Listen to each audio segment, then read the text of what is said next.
जिनको शुगर है उनको थोड़ी सी प्रॉब्लम है, उनका रिकवरी फास्ट नहीं हो रहा है, लेकिन ऐसा चिंता करने वाली बात नहीं है। किसी ने पूछा अभी, तो चिंता करने वाली बात नहीं है। सबसे बड़ी चीज़ है विश्वास। अगर आप विश्वास रखोगे तो आप ठीक हो जाओगे। अपनी मदर को विश्वास दिलाओ। थोड़ा शुगर जिसको है उसको बोलना कि प्लीज़ आप, एक तो शुगर है कि नहीं उससे फर्क नहीं पड़ता, अगर आपको कोरोना पॉजिटिव निकल के आए हो तो आप शुगर से दूरी बना लो, प्लीज़ शुगर मत खाओ, शुगर से दूरी बना लो, शुगर मत खाओ, जीरो कर दो, नल कर दो, शुगर को दूर कर दो। शुगर मत देना कोविड पॉजिटिव बंदे को। जिनको शुगर है उनकी इम्यूनिटी थोड़ी कमजोर होती है, तो मे बी उनको थोड़ा वक्त लगे, लेकिन इंप्रूवमेंट हो जाएगी, क्योंकि हमारे घर पे भी एक शुगर पेशेंट है जिनको कोविड है, लेकिन वो धीरे धीरे रिकवर हो रहे हैं।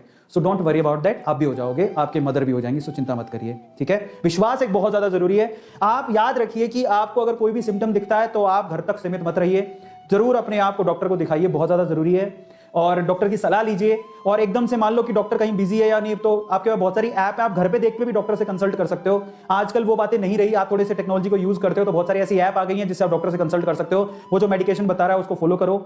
हाँ, ऑक्सीजन की सीवियर कंडीशन में ऑक्सीजन की जरूरत पड़ती है, इसलिए आपको हॉस्पिटल तो जाना होता है, तो घर पे पता नहीं अवेलेबल है कि नहीं है, तो आप उस टाइम पे हॉस्पिटल जरूर जाइए। इसको लाइटली मत लीजिए, तुरंत हॉस्पिटल जाए, वहीं पे इलाज होगा।